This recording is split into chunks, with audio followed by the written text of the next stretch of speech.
January 2026. A Chinese billionaire is arrested in Cambodia. Chen Zhi, founder of Prince Group, is extradited to China. US authorities seize more than 120,000 Bitcoin from his wallet, approximately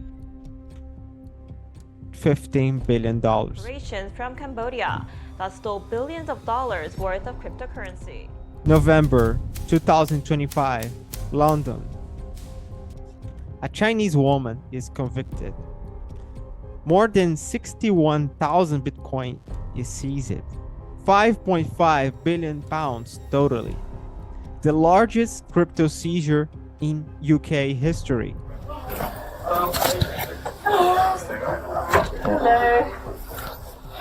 Zhimin, Qian. China, 2020. PlusToken Ponzi scheme is discovered. More than 190,000 Bitcoin is confiscated. $17 billion today. 3 cases, 3 massive Bitcoin seizures, all tied to Chinese criminals. And in every single case, the same question: where is the Bitcoin now?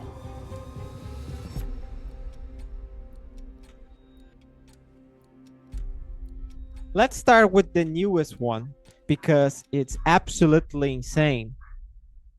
Chen Zhi, 38 years old, Chinese businessman, founded Prince Group, a conglomerate operating across 30 countries in real estate, finance, and hospitality.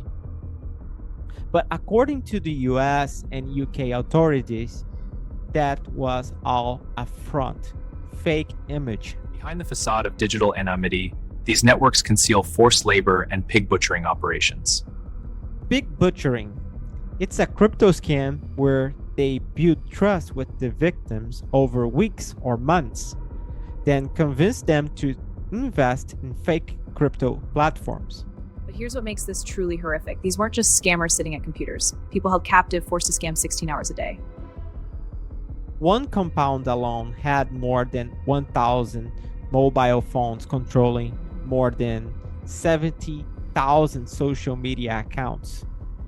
Industrial scale for fraud. October 2025, the US Department of Justice unseals an indictment. They seize more than 120,000 Bitcoin from wallets controlled by Chen Zhi, at the time $15 billion, the largest cryptocurrency forfeiture in DOJ history. And here's what's interesting. Those Bitcoin, they were originally stolen in 2020 from Bloockberg, a Chinese mining operation with facilities in China and Iran. Stole it from Chinese miners, launder it through Cambodia's scam compounds, seized it by US authorities. Cambodia revokes Chen Zhi's citizenship, arrests him, extradite him to China. So now we have 127,000 Bitcoin seized by the US and the criminal in Chinese custody. Which government gets to keep the Bitcoin? But Chen Zhi's case is not even the only recent one. November 2025, Southwark Crown Court. Zhimin, 47 years old, also known as Yadi Zhang, Chinese national, convicted of money laundering and possessing illegally obtained crypto. She promised returns of up to 300%. When it collapsed, she converted everything to Bitcoin and fled China using false documents. Between 2014 and 2017, Qian ran a Ponzi scheme in China called Qian Zhirui. She defrauded more than 120,000 people. She entered the UK, recruited accomplices, and started trying to launder their money. renting a mansion in North London for 70,000 a month, buying properties in Dubai. Police raid a Hampstead mansion. They seize devices, but they don't realize what is on them until 2021. They find out 61,000 Bitcoin, worth 1.4 billion pounds at the time. Today, 5.5 billion pounds. Two governments, one pile of Bitcoin, no resolution. And now there's a legal battle. The UK seized the funds on 128 proceeds of crime and must be returned. So let's recap what we have so far. PlusToken case in 2020, more than 190,000 Bitcoin seized. The lawsuit is in Chinese courts. It's equivalent of $17 billion today, and the status is unknown. What about the Qian in UK case in 2024? 61,000 Bitcoin seized is in UK courts now and represents $6.4 billion today, and the status is a legal battle between UK and China. Chen Zhi case in 2025, more than 127,000 Bitcoin seized is in US courts right now and is equivalent of $15 billion today.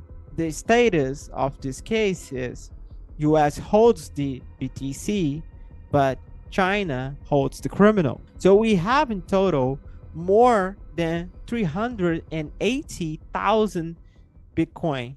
That is equivalent of $38 billion. That's nearly 2% of Bitcoin's entire circulating supply, tied up in legal limbo across 3 different jurisdictions.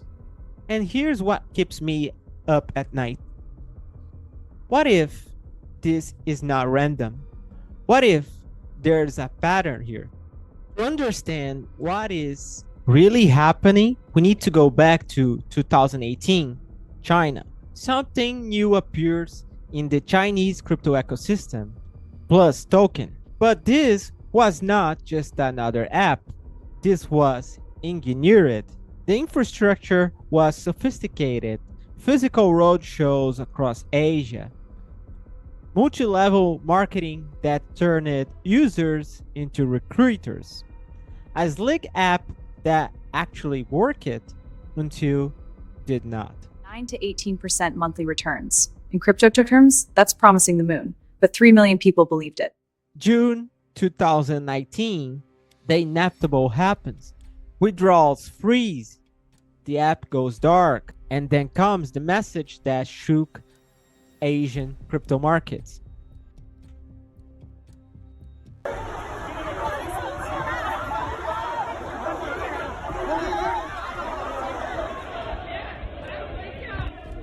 But behind that simple message, something remarkable was happening.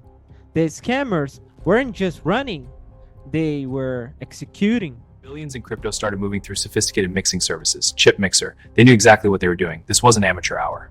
China's response was swift and merciless. June 19, 6 ringleaders arrested in Vanuatu, a Pacific island 4,000 miles from Beijing. Within weeks, extradited to China. But that was just the beginning. July 2020, a second wave, over 100 additional arrests across multiple provinces. Cambodia, remember that detail. November 2020, the trial concludes, sentences ranging from 2 to 11 years. But the real story was not the prison terms. It was what they seized. The National Treasury not returned it to victims, not liquidated publicly, forfeited to the state. The largest cryptocurrency seizure in history at that time, almost 200,000 Bitcoin under Chinese government control, and then nothing. We dismantled the entire operation, top to bottom. And here's what's interesting. One of the lead operators had fled to Cambodia with $19 million in cash. No public sales, no announcements, no on-chain movements that we could clarify and verify. 5 years of silence. Before we dig into what happened next, I need to tell you about the two that make this investigation possible. Tracking 3 separate cases across different countries, court system in multiple languages, blockchain forensics, geopolitical analysis, it's overwhelming. And honestly, I could not keep it up without the Bloockberg newsletter. Here's what makes Bloockberg different. They don't just report crypto news, they connect to what it matters. Geopolitics, macro trends, regulatory shifts. Yeah, you can actually get paid to stay informed, plus free access to comprehensive crypto courses, plus early access to vetted airdrop opportunities. Whether it's tracking Chinese Bitcoin seizures like we're doing right now, understanding institutional moves, or catching regulatory changes before they hit mainstream news, Bloockberg connect the dots. So subscribe to the newsletter, get paid to stay ahead. Link in the description. If you're serious about understanding crypto and geopolitics, this newsletter is essential.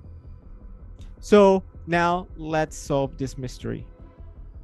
When governments move Bitcoin, we usually know about it. The 190,000 Bitcoin the state officially seized came later, after the arrest, after the trial. So where are they now? April 2025, Reuters publishes something remarkable: an investigation into China's cryptocurrency seizures.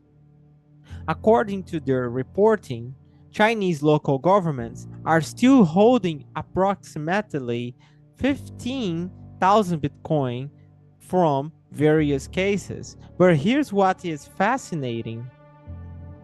There's no legal framework, no official guidelines, no standard procedures.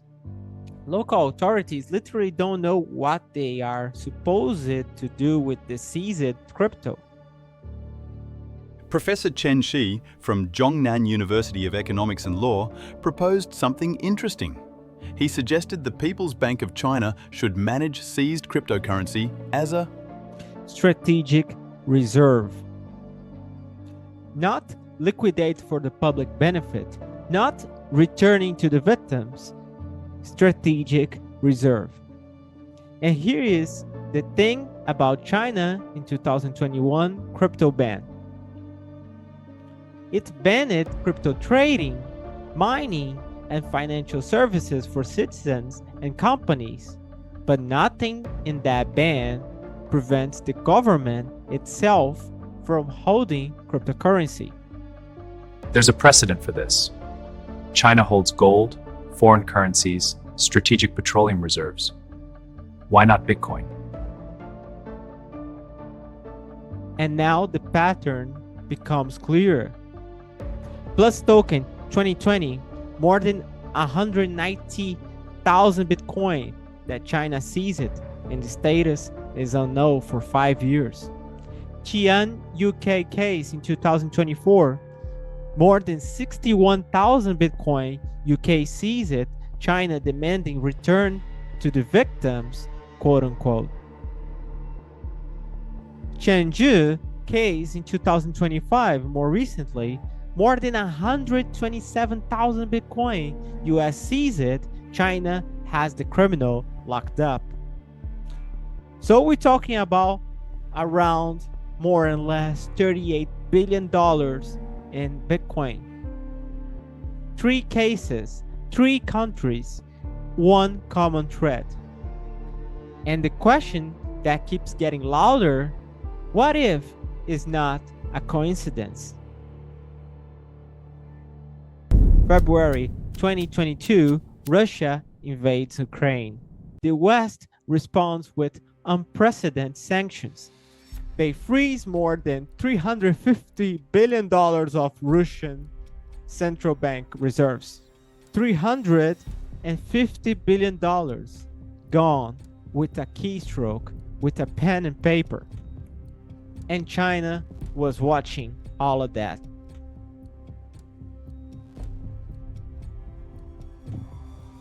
October 2022, the same month, China begins the largest gold buying streak in modern history. Check this data. China gold purchases. In October 22 begins the 17-month buying streak. 23, more than 225 tons, highest since 77. 24, more than 300 tons. The official Chinese reserves are more than 2,264 tons, and estimated real reserves are around like more than 8,000 tons. Well, we're talking about a value around $170 billion. Coincidence? I don't think so. Jonathan Ayal from the Royal United Services Institute doesn't think so either. The timing and the sustained nature of these purchases suggest China was learning directly from what happened in Ukraine. We're talking about a value around $170 billion. But here's the thing. These numbers are just official numbers. The World Gold Council estimates China's real reserves could be the double, buying through the third parties, unreported acquisitions. And it's not just gold. Check it out how much China have in US Treasury bonds. In 2013, they had more than $1 trillion. In October 25, they only have a little bit more than $689 billion, down 47%, almost half, the lowest since 2008. So check this China's moves as well between 22 to 25. Oil stock picking, they have more than 11 million barrels a day. Food security, massive grain reserves. Manufacturing, supply chain independence. Gold, record accumulation. US Treasuries, systematic reduction. And while they do all of this, December 2025.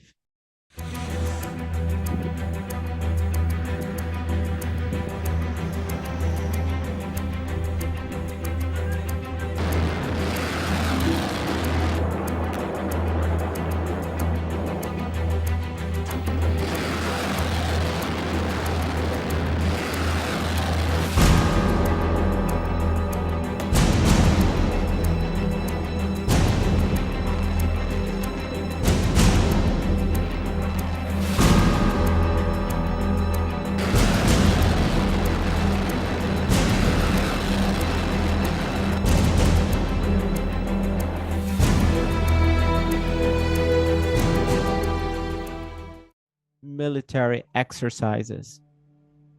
We're talking about 130 warplanes, 22 naval vessels, 27 rocket launched, full blockade simulation. This was not a drill. This was a dress rehearsal.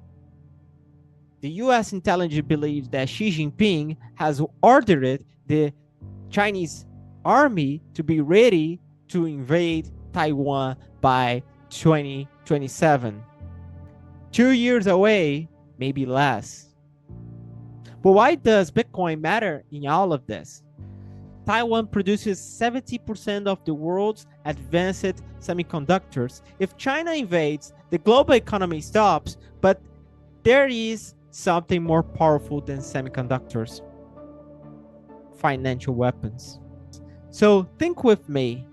Look what China does right now. They analyze, for example, these assets that are vulnerable to sanctions. US Treasury bonds can be frozen, require US system, jurisdictional control, and China now has only 689 billion and is falling apart.